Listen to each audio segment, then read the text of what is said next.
برادران اسلام، میرے دینی بھائیوں اور عزیز ساتھیوں، یہ ماہ ذی الحجہ ہے، بڑا مبارک مہینہ ہے۔ اس مہینے کی شروع کی 10 دن کی فضیلتیں بھی آپ حضرات نے سماعت فرمائی، اور اسی مہینے کے اندر چونکہ ایام حج بھی تھے تو حج کے ایام کی تکمیل بھی ہوئی، اور حجاج کرام اب مکہ مکرمہ میں یا مدینہ منورہ سے روانگی کی تیاری میں مصروف ہیں۔ اور عام لوگوں کے لیے اللہ تبارک و تعالیٰ نے عید الاضحیٰ کے موقع پر جو قربانی ایک اہم عمل ہے، جو حضرت ابراہیم علیہ السلام کی سنت ہے، اس عمل کی توفیق بھی اللہ نے عام لوگوں کو عطا فرمائی، اور ساری دنیا کے لوگوں نے اس سنت کو زندہ کیا۔ دوستو، یہ حضرت ابراہیم علیہ السلام کی سنت اور یادگار تھی، جس کو ہم نے اس موقع پر زندہ کیا۔ آج کل دین کے ساتھ ایک بہت بڑا ظلم یہ ہو رہا ہے کہ دین کو ہم نے رسم و رواج بنا دیا ہے۔ دینی اعمال کے اندر جو روحانیت ہونی چاہیے وہ آج باقی نہیں ہے۔ چنانچہ قربانی جو ساری دنیا کے لوگ کرنے کی کوشش کرتے ہیں، اس کو بھی ہم نے رسم و رواج جیسا بنا دیا ہے، اور ہم یہ نہیں سمجھ پاتے کہ قربانی چاہتی کیا ہے، قربانی کے فائدے کیا ہیں، قربانی کے اندر روحانیت والی چیز کیا ہے، قربانی کی کیفیت کیسی ہونی چاہیے۔ کیا قربانی صرف گوشت کھانے کا نام ہے؟ کیا قربانی صرف جانور کے خون بہانے کا نام ہے؟ نہیں، بلکہ حضرت ابراہیم علیہ السلام کے جذبے کو سلام کرنا چاہیے کہ حکم ہوا آمنا، کہ ہم ایمان لائے اور کرنے کے لیے تیار ہو گئے۔ حضرت اسماعیل علیہ السلام کے صبر و استقامت کو داد دینی چاہیے کہ حضرت اسماعیل علیہ السلام نے جب اپنی قربانی کی بات سنی تو وہ بھی تیار ہو گئے، اور اپنے باپ کو تاخیر کرنے سے منع فرمایا کہ یہ اللہ کا حکم ہے، اور جو اللہ کا حکم ہوتا ہے اس کے اندر تاخیر نہیں ہو سکتی۔ تو دوستو، بزرگوں، اصل میں ہمارے جتنے بھی اعمال ہیں، چاہے وہ نماز ہو، روزہ ہو، حج ہو، یا زکوٰۃ ہو، یا قربانی ہو، ہر ایک کے اندر روحانیت ہے۔ آج یہ روحانی طاقت ہمارے اعمال سے نکل ہو چکی ہے۔ نماز پڑھتے ہیں تو اللہ پاک کا ارشاد ہے ان الصلاۃ تنہی عن الفحشاء والمنکر، کہ نماز بے حیائی اور برائیوں سے روک دیتی ہے۔ کتنے لوگ نماز پڑھتے ہیں لیکن برائی کے اندر مبتلا بھی ہیں، تو مطلب یہ کہ نماز جیسی پڑھنی چاہیے ویسی نماز ہم نہیں پڑھ رہے ہیں۔ ہماری روحانیت نماز کے اندر سے نکل چکی ہے۔ رمضان کے روزے رکھتے ہیں، لیکن رمضان کے روزوں کا تقاضا کیا ہے کہ اس سے تقوی حاصل ہو، لیکن ہم روزے دار ہیں لیکن ہمارے روزوں میں تقوی نہیں، تقوی سے ہمارا روزہ خالی ہے۔ اسی طرح کتنے حجاج کرام ہر سال حج کرتے ہیں، لیکن ان کا حج کیا خالص اللہ کے لیے نہیں، بلکہ وہ روحانیت نہیں، وہ للہیت نہیں، جس کی وجہ سے ہمارا حج بھی رسم و رواج کا شکار ہو گیا ہے۔ جانے سے پہلے ہی ہماری نیتیں خراب ہوتی ہیں، ہم شہرت اور ریا کے چاہنے والے ہوتے ہیں، جس کی وجہ سے اتنا اہم حج جسے ہم حج کہتے ہیں، اور جس کے فائدے یہ ہیں کہ اللہ پاک اس کی برکت سے حاجی کو بالکل معصوم جیسا بنا دیتا ہے کہ سارے گناہ اس کے معاف ہو جاتے ہیں، اور جس طرح ایک معصوم بچہ پیدا ہوتا ہے بے گناہ ہوتا ہے، اسی طرح حاجی بھی بے گناہ ہو جاتا ہے۔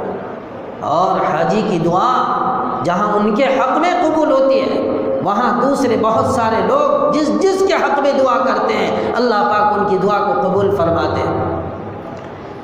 خلاصہ کلام یہ کہ ہمارے اعمال جو ہے رسم و رواج کا شکار ہو گئی ہے، اسی کا رونا جو ہے شاعر مشرق علامہ اقبال رحمۃ اللہ علیہ نے رویا ہے، اور اپنے دکھ کا اظہار انہوں نے اس انداز میں کیا ہے کہ حقیقت روایات میں کھو گئی، حقیقت روایات میں کھو گئی، یہ امت خرافات میں کھو گئی، یہاں تک کہ مساجد کے اندر ہر دن بار بار دہرائے جانے والا عمل جسے ہم اذان کے نام سے یاد کرتے ہیں، اس کے اندر بھی وہ روح بلالی نہ رہی، اس کا رونا بھی علامہ اقبال رحمۃ اللہ علیہ نے رویا ہے۔ دوستو بزرگوں کہتے ہیں رہ گئی رسم اذان روح بلالی نہ رہی، رہ گئی رسم اذان روح بلالی نہ رہی، فلسفہ رہ گیا تلقین غزالی نہ رہی۔ تو آج ہمارے اعمال کے اندر جو روحانیت ہونی چاہیے وہ چیز نہیں ہے، بلکہ رسم و رواج کا شکار ہو کر دوست بزرگوں ہمارے اعمال برباد اور ضائع ہو گئے ہیں، اس لیے اس کے صحیح فائدے ہم حاصل نہیں کر پا رہے ہیں۔ تو آدمی کوشش یہ کرے کہ جو بھی عمل کرے اس سے اپنی روحانیت کو طاقتور اور مضبوط بنائے، نماز پڑھے تو دھیان اللہ کی طرف ہو، اور اپنی نماز کو آخری نماز سمجھے، قربانی کرے تو صرف یہ نہ سمجھے کہ قربانی گوشت کھانے کے لیے، اپنے پیٹ کو بھر کر اوجھل بنانے کے لیے قربانی نہیں، بلکہ اس کے اندر ایک قسم کی روحانیت ہے کہ حضرت ابراہیم علیہ السلام کو دھمکی دی گئی گھر چھوڑنے کی، آپ نے کہا چلو گھر چھوڑ دیں گے، آگ میں جلا دینے کی دھمکی دی گئی، آپ نے فرمایا جلا دو، میرا خدا ہے مجھے اس آگ سے نکالے گا، محفوظ رکھے گا، یہ آگ میرے لیے گل گلزار ہوگی، اور ایسا ہی ہوا۔ تو وہ یقین محکم دوستو بزرگوں حضرت ابراہیم علیہ السلام کے دل کے اندر تھی، آپ کا ایمان اتنا مضبوط تھا کہ حالات سے آپ گھبرائے نہیں، پریشان نہیں ہوئے، اعمال کے اندر وہ روحانیت تھی جو حضرت ابراہیم علیہ السلام کر گئے، اللہ کو راضی کر گئے۔ ہم بھی کوشش کریں کہ اللہ ہمارے اعمال کے اندر بھی ہمیں روحانیت پیدا کر کے اللہ کو خوش کرنے کی توفیق نصیب فرمائے۔ تو دوستو میں نے ایک حدیث بھی خطبے کے اندر تلاوت کیا جس کے راوی حضرت انس رضی اللہ تعالی عنہ فرماتے ہیں کہ رسول اللہ صلی اللہ علیہ وسلم کا ارشاد گرامی ہے کہ 3 چیزیں ہیں جس شخص کے اندر یہ 3 عادتیں 3 خصلتیں ہوں گی اور 3 چیزیں ہوں گی، کہتے ہیں کہ ان کو ایمان کی حلاوت مل جائے گی، وہ ایمان کی حلاوت و چاشنی سے فائدہ اٹھانے والا ہو جائے گا۔ تمام انبیاء میں یہ خصلتیں یہ عادتیں موجود تھی، تمام انبیاء میں موجود تھی، تمام بڑے بڑے علماء میں موجود تھی، صحابہ میں موجود تھی، اور تابعین میں موجود تھی۔ دوستو اس لیے ان لوگوں کو ایمان کی حلاوت، اس کا مزہ، اس کی چاشنی ملتے تھی۔ آج ہمارا ایمان ان چیزوں سے خالی ہونے کی وجہ سے ہمیں ایمان کا مزہ ہی نہیں ملتا، بس ایمان ایمان ایمان کہتے ہیں۔ ایمان بڑی اہم چیز ہے، ایمان کی حفاظت جیسے حضرات انبیاء نے کی، ان میں خاص طور سے حضرت ابراہیم علیہ السلام نے جس انداز سے کی، ان کا یہ ایمان باقی رہا اور ہر حکم کو اللہ کے بجا لاتے رہے۔ اسی طرح آج اگر ہم اپنے ایمان کو ایمان سمجھیں، اس کی عظمت کو باقی رکھنا چاہتے ہیں، تو دوست بزرگوں اس کی حلاوت کو حاصل کرنا چاہتے ہیں، اس کی چاشنی سے فائدہ اٹھانا چاہتے ہیں، تو یہ 3 ہنر جس کو انبیاء نے اپنے اندر پیدا کیے تھے، اولیاء، صحابہ، تابعین، تبع تابعین، سب نے اپنے اندر پیدا کیے تھے، آج وہ ہمیں اپنے اندر پیدا کرنے کی ضرورت ہے۔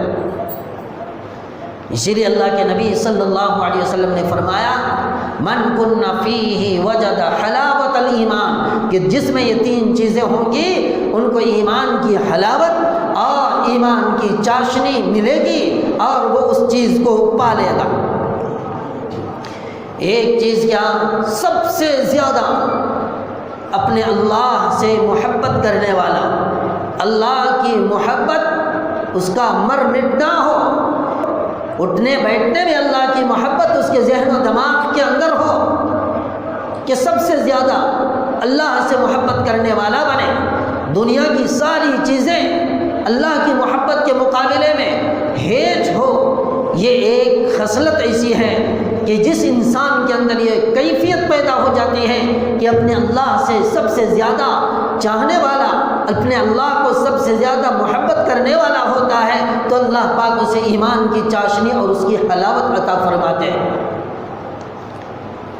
دوسری چیز فرمایا اگر وہ شخص اپنے کسی بھائی سے، اللہ کے کسی بندے سے محبت کرتا ہے تو یہ محبت بھی صرف اللہ ہی کے لیے ہو، اگر وہ دشمنی اور عداوت کرتا ہے تو وہ بھی اللہ ہی کے لیے ہو، اس میں اپنی نفسانی خواہشات کا دخل نہ ہو۔ حضرت ابراہیم اور دیگر انبیاء نے کر کے دکھایا کہ اللہ سے سب سے زیادہ محبت کرنے والے تھے، نفسانی خواہشات کا کوئی دخل ہی نہیں تھا۔ تو اسی کو کہتے ہیں کہ جو شخص اللہ کے کسی بندے سے محبت کرتا ہے تو خالص اللہ کے لیے کرے، اور اگر نفرت کرتا ہے تو خالص اللہ کے لیے ہی کرے۔ کوئی عہدے کی طلب لے کر کسی سے محبت کرتا ہے، کوئی کسی سے پیسہ روپیہ بٹورنے کے لیے محبت کرتا ہے، کوئی کسی سے کسی اور مقصد کو لے کر محبت کرتا ہے، تو اس حدیث کا ماحصل یہ ہے کہ دوسری تمام چیزیں اللہ کے بندے سے جب محبت کرنے لگے تو یہ نفسانی خواہشات سے ہٹ کر خالص اللہ کے لیے کرنے والا بنے، تو انشاءاللہ ایسے شخص کو بھی اللہ پاک ایمان کی حلاوت، اس کی مٹھاس اور اس کی چاشنی عطا فرمائیں گے، اور ایمان سے وہ مزہ حاصل کرے گا کہ ایمان ہے کیا چیز ہے۔ اسی طرح تیسری چیز فرمایا اس حدیث کے اندر کہ ایمان میں داخل ہونے کے بعد، ایمان لانے کے بعد وہ کفر کے اندر دوبارہ واپس جانا اتنا ناگوار سمجھے، ناپسندیدہ سمجھے، جیسا کہ اپنے آپ کو آگ کے اندر ڈال دیا جانے میں وہ ناگوار اور ناپسندیدہ کرتا ہے۔ حضرت ابراہیم علیہ السلام کے ساتھ یہی ہوا، کہا اگر ایمان سے نہیں پھرو گے تو آگ میں ڈال دیں گے۔ فما كان جواب قومه الا ان قالوا اقتلوه او حرقوه، کہ قوم کے سامنے جب حضرت ابراہیم نے بات رکھی تو ان سے کوئی جواب بن نہیں پڑا، تو کہا اسے قتل کر دو یا آگ کے اندر جلا دو۔ لیکن حضرت ابراہیم نے کیا کہا؟ قتل کرنا چاہتے ہو قتل کر دو، آگ میں جلانا چاہتے ہو جلا دو، منظور ہے مجھے، لیکن ایمان سے ایک رائی کے دانے کے برابر بھی ہٹنے کے لیے ہم تیار نہیں۔ تو حضرت ابراہیم علیہ السلام کو ایمان کی چاشنی اور ایمان کا ذائقہ محسوس ہوا کہ ایمان کیا چیز ہے، اور اللہ کے نبی نے اس حدیث کے اندر اسی چیز کا وعدہ فرمایا ہے۔ تو دوست بزرگوں، فرماتے ہیں کہ وہ آدمی جب ایمان لے آتا ہے، ایمان کی دولت سے مالا مال ہو جاتا ہے، تو پھر دوبارہ کفر کی طرف نہ دوڑے، کسی مجبوری سے نہ ڈرے، خائف نہ کھائے، اپنے آپ کو خوف کے اندر محسوس نہ کرے۔ جیسا کہ آج کا ماحول ہے، کفار اور مشرکین اسلام کے دشمن بنے ہوئے ہیں۔ بعض مسلمانوں کو روپیوں اور پیسوں کا لالچ دے کر اسے مرتد بنانے کی کوشش کر رہے ہیں، اور بعض لوگوں کو کہتے ہیں کہ پہلا دین تو یہی تھا، پھر تم دوبارہ اپنے گھر کے اندر واپس آ جاؤ، تمہاری گھر واپسی ہو جائے، تم کفر و شرک کے اندر مبتلا ہو جاؤ۔ اس طرح کی باتیں آج ملک کے اندر چل رہی ہیں۔ تو فرماتے ہیں فَإِذَا أُوذِيَ فِي اللَّهِ جَعَلَ فِتْنَةَ النَّاسِ كَعَذَابِ اللَّهِ، تو اس کو یہ اللہ کے عذاب کی طرح عذاب نہ سمجھے، بلکہ ثابت قدم اور استقامت کے ساتھ وہ زندہ رہنے کی کوشش کرے اور اپنے ایمان کی حفاظت کرے، تو اللہ کی مدد ان کو آئے گی، اور ایسے شخص کو اللہ پاک ایمان کی حلاوت، اس کی چاشنی اور ایمان کا ذائقہ عطا فرمائیں گے۔ بعض موقع سے میں نے چند باتیں آپ کے سامنے عرض کی تھی کہ محبت کی بہت ساری قسمیں ہیں، محبت کی بہت ساری قسمیں۔ مثال کے طور پر ایک قسم محبت کی محبت جمالی ہے، اور ایک قسم محبت کی محبت احسانی ہے، ایک قسم محبت ایمانی ہے، ایک قسم محبت عقلی ہے۔ یہ سارے اقسام ہیں محبت کے، لیکن ان تمام میں سب سے زیادہ خالص محبت جو ہے، محبتوں کا جو سر چشمہ جسے کہتے ہیں، وہ اللہ کی محبت ہے۔ اسی کو اللہ نے قرآن کریم کی آیت کے اندر فرمایا وَالَّذِينَ آمَنُوا أَشَدُّ حُبًّا لِلَّهِ، کہ جو ایمان والا ہوتا ہے، جو ایمان لے آتا ہے، ایمان والے لوگ اللہ سے سب سے زیادہ محبت کرنے والے ہوتے ہیں۔ وَالَّذِينَ آمَنُوا أَشَدُّ حُبًّا لِلَّهِ کا مطلب یہی ہے۔ تو دوستو بزرگو، جو ایمان والا ہوتا ہے اللہ سے سب سے زیادہ محبت کرنی چاہیے ایمان والوں کو، ایسا شخص ایمان کا ذائقہ حاصل کرے گا۔ حضرت اسرائیل علیہ السلام کا نام آپ نے سنا ہے، اللہ کا ایک مقرب فرشتہ ہے۔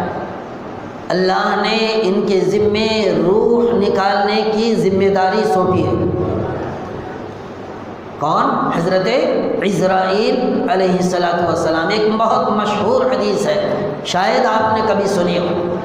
کہتے ہیں کہ جب اللہ پاک نے حضرت آدم علیہ السلام کو بنانے کا، پیدا فرمانے کا ارادہ فرمایا، تو اس وقت حضرت جبرائیل امین کو حکم دیا کہ زمین پر جاؤ اور دنیا کی ساری مٹی، دنیا کی پوری مٹی تھوڑی تھوڑی اٹھا کر لے آؤ، زمین کے سارے حصے سے تھوڑی تھوڑی مٹی اٹھا کر لے آؤ۔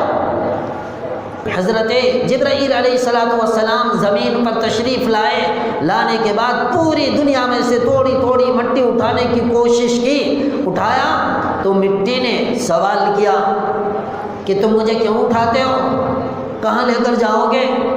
تو مٹی نے کہا ہم اللہ پاک کے پاس لے جائیں گے۔ تو مٹی نے کہا کہ اللہ پاک کیا کریں گے؟ تو حضرت جبرائیل امین نے جواب دیا کہ اللہ پاک اس مٹی سے انسان کو بنائیں گے۔ کس کو بنائیں گے؟ اس کا انسان کو بنائیں گے۔ اب جو ہے مٹی نے رونا شروع کیا، مٹی نے منت سماجت شروع کی اور کہا مجھے تو یہیں چھوڑ دو، اللہ انسان اگر بنائیں گے تو پتہ نہیں انسان کیسا ہوگا، اللہ کی نافرمانیاں کرے گا اور اللہ تبارک و تعالیٰ کے ساتھ دھوکہ کرے گا۔ کیا کہا؟ انسان دھوکہ کرے گا، اس لیے مجھے مت لے جاؤ، چھوڑ دو یہاں۔ جب مٹی نے بہت منت سماجت کی اور رونا دھونا شروع کیا تو حضرت جبرائیل امین کے دل کے اندر جو ہے محبت پیدا ہو گئی، رحم آ گیا، اور آپ نے کیا کیا؟ مٹی کو چھوڑ دیا، آپ واپس چلے گئے۔ اللہ پاک نے حضرت اسرافیل علیہ السلام کو دوبارہ بھیجا کہ تم جاؤ اور پوری دنیا سے تھوڑی تھوڑی مٹی اٹھا کر لاؤ۔ حضرت اسرافیل دوبارہ تشریف لاتے ہیں، آپ پھر اسی طرح آپ نے مٹی اٹھایا، جمع کیا اور لے جانا چاہا تو دوبارہ مٹی نے پھر سوال کیا کہ آپ کیوں لے جاتے ہو، کہاں لے جاتے ہو، اس مٹی کو اللہ کیا کرے گا؟ تو حضرت اسرافیل نے بالکل ہو بہو اسی طرح جوابات دیے کہ مطلب یہ ہے کہ انسان کی خمیر جو مٹی ہے اس کے اندر اللہ کی محبت بھری ہوئی ہے۔ چنانچہ کہتے ہیں کہ حضرت اسرافیل کے دل کے اندر بھی رحم آ گیا، آپ بھی یہ کام کر نہیں سکے، مٹی کو چھوڑا پھر واپس چلے گئے۔ اب تیسرے نمبر پر حضرت عزرائیل علیہ السلام کو اللہ نے منتخب فرمایا اور ان کو بھیجا کہ جاؤ پوری دنیا سے تھوڑی تھوڑی مٹی اٹھا کر لاؤ، میں حضرت آدم علیہ السلام کو اس مٹی سے بناؤں گا۔ حضرت عزرائیل تشریف لائے، مٹی کو اٹھایا، اٹھانے کے بعد مٹی نے پھر سوال کیا کہ تم کیوں اٹھاتے ہو، کہاں لے کر چلو گے؟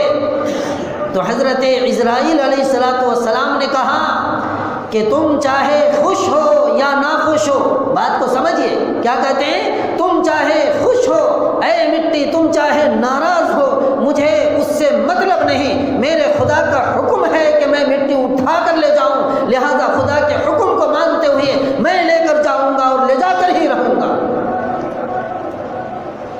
اب اللہ پاک کے پاس جب حضرت عزرائیل علیہ السلام پہنچے اور مٹی پیش کیا تو اللہ نے حضرت عزرائیل علیہ السلام سے کہا کہ ابتدائی مرحلے میں مٹی کو اٹھانے میں تمہارے دل کے اندر جب رحم نہیں آیا تو جب انسان بناؤں گا، اس انسان کے جسم کے اندر روح ڈالوں گا تو اس کی روح کو نکالنے میں بھی تمہیں جو ہے رحم نہیں آئے گا، لہذا روح نکالنے کی جوابداری اور ذمہ داری تمہارے حوالے کی جاتی ہے۔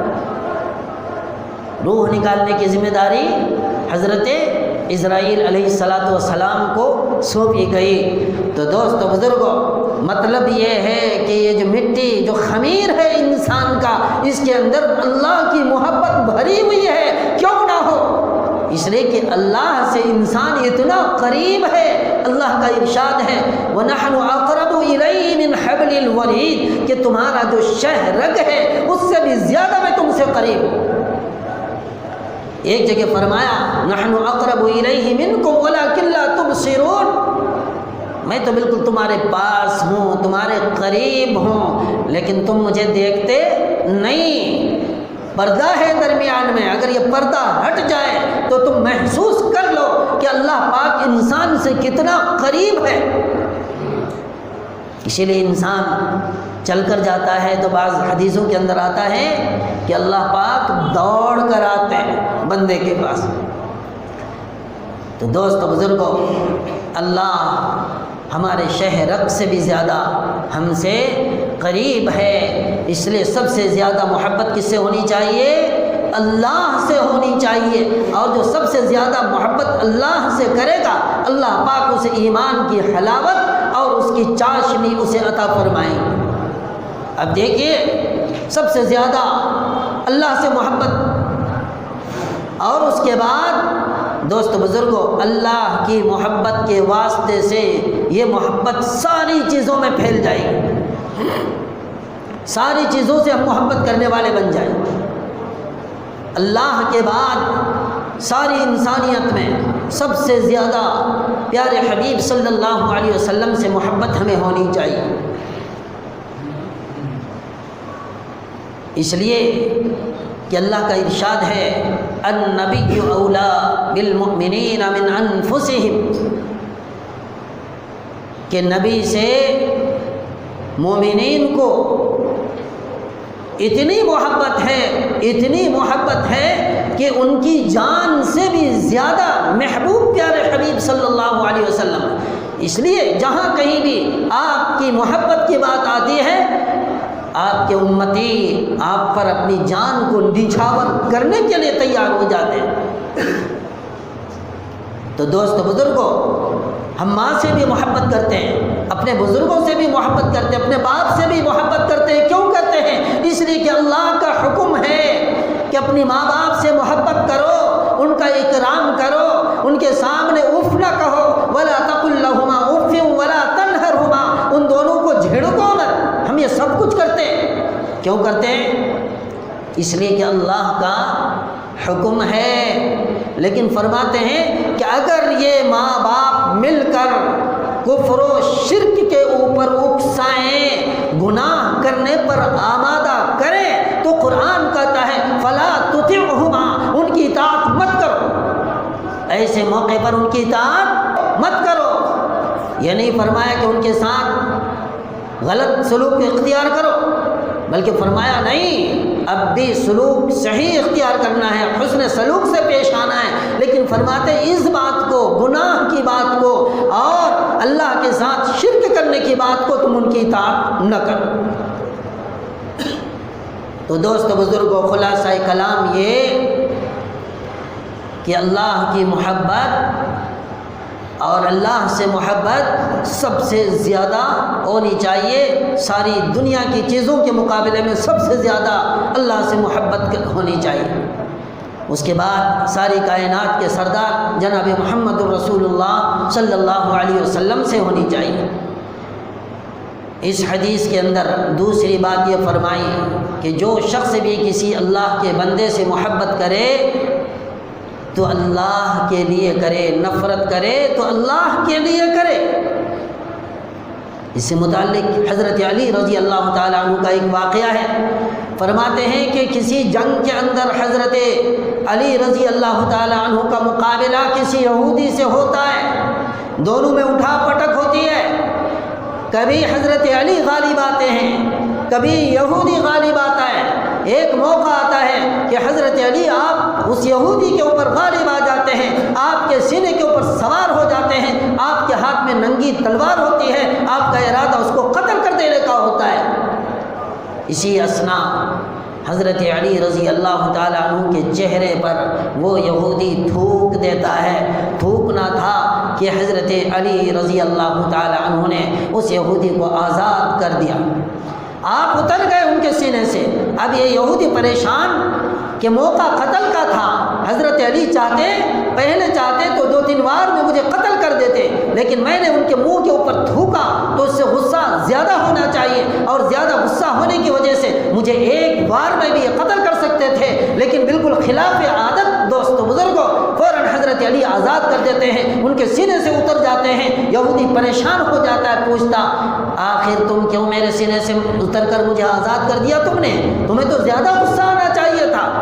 حضرت علی رضی اللہ تعالیٰ عنہ کے جواب سنیے، اسی کو کہتے ہیں محبت ہو تو اللہ کے لیے ہو، نفرت ہو تو اللہ کے لیے ہو۔ حضرت علی کہتے ہیں کہ پہلے جو لڑائی ہماری اور تمہاری تھی یہ اللہ کے دین کے لیے تھی، اللہ کے دین کے خاطر تھی، اللہ کے لیے تھی، لیکن جیسے ہی تم نے تھوکا تو یہ ہمارا ذاتی مسئلہ بن گیا، اللہ کے لیے نہیں۔ اب اگر میں تجھے قتل کرتا تو تمہارے تھوکنے کی وجہ سے قتل کرتا، اس لیے میں نے تجھے قتل نہیں کیا بلکہ آزاد کر دیا۔ تو فرمایا جب کسی بندے سے محبت کرو تو اللہ کے لیے کرو، نفرت بھی کرو تو اللہ ہی کے لیے کرو، انشاءاللہ اللہ تبارک و تعالیٰ ایمان کی چاشنی، اس کی حلاوت عطا فرمائیں گے۔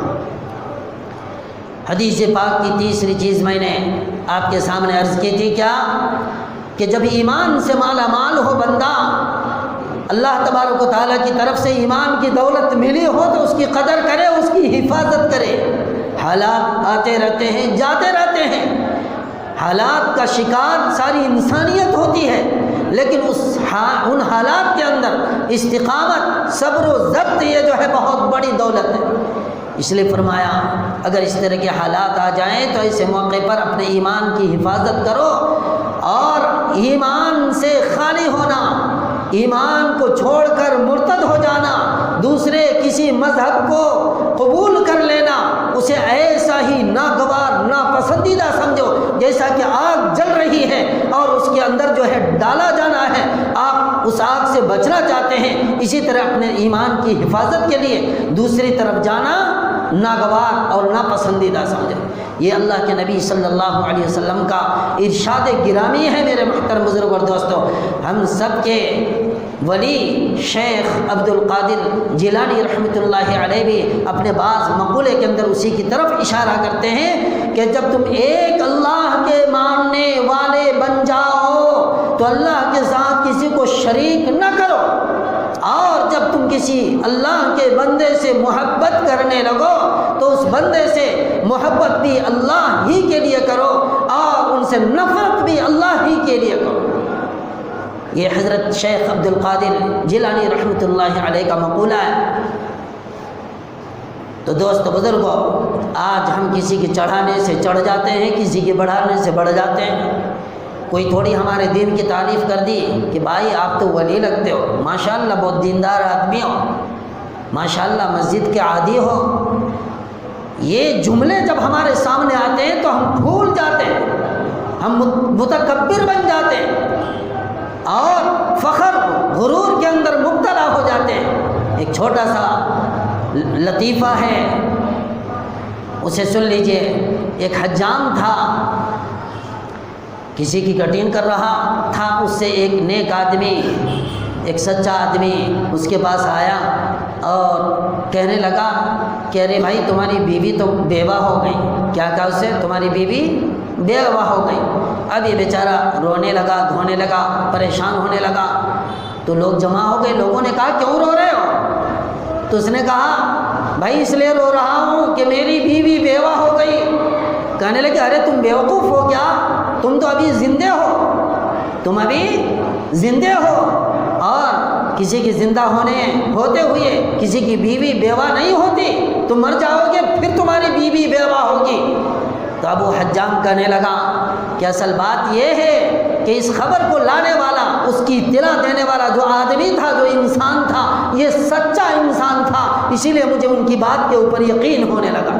تو دوستو بزرگوں، ایسا ہی کوئی ہمارے دین کی تھوڑی تعریف کرتے ہم چڑھ جاتے ہیں، ہم بڑھ جاتے ہیں، متکبر بن جاتے ہیں، ایسا بن جاتے ہیں کہ ہماری ساری روح ہمارے اعمال کے اندر سے نکل کر عمل کو ضائع کر دیتے ہیں۔ ہماری اذان بے روح بن جاتی، نماز بے روح بن جاتی، تقویٰ نکل جاتا ہے۔ حج جو ہے اس کے اندر بھی للہیت سے حج بھی خالی ہو جاتا ہے۔ تو آدمی کو اپنے اعمال صحیح طریقے سے کرنی چاہیے، اپنے ایمان کی حفاظت کرنی چاہیے، اور دوستو بزرگوں ایسی حفاظت کرنی چاہیے کہ جس طرح سے ہم جو ہے آگ کے اندر جانے سے ڈرتے ہیں، خوف کھاتے ہیں، اسی طرح ایمان کے ضائع ہونے کے بارے میں خوف کھاتے رہیں۔ اللہ سے دعا فرمائیں کہ اللہ پاک ہمارے اعمال کے اندر روحانیت پیدا فرمائے، اور دوستو بزرگوں ہمارے ایمان کے اندر استقامت عطا فرمائے، مضبوطی عطا فرمائے، ہر قسم کی پریشانیوں سے، حالات سے ہماری حفاظت فرمائے۔ وآخر دعوانا ان الحمد للہ رب العالمین۔